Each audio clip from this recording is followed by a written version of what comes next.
خب دوستان عزیز سلام، میخوایم یک کنسرو ماهی خوشمزه رو در واقع میل بکنیم با برادرزاده گلم. در ابتدا اومدیم یه پیاز پوست کندیم و ادویه‌جات بهش زدیم. ادویه‌جات ما چی بوده؟ فلفل، زردچوبه، فلفل سیاه، مقداری نمک و لیمو رو ما بهش زدیم و همونجور که می‌بینید ترکیبش کردیم.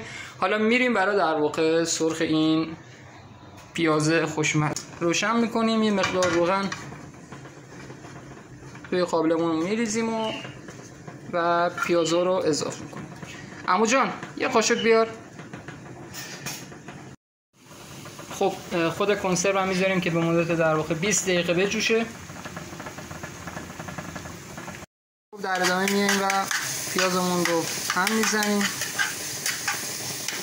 بذارید پیازتون یکم بپزه. خب خیلی میگن یه تپ بدیم کفایت میکنه، ولی به نظر من اگر یه کوچولو در واقع بذاریم بپزه خوشمزه تر میشه. خب بعد از 20 دقیقه تون ماهی رو به این شکل در میاریم، باز میکنیم و اضافه میکنیم به پیازمون. پیازی که در واقع از قبل مزه دارش هم کردیم و ماهی رو اضافه میکنیم و حالا هم میزنیم.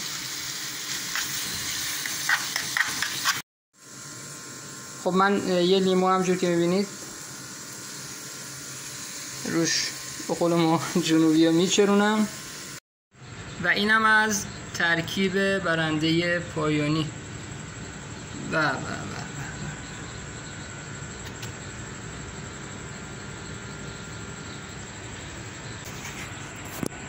درست بکنید.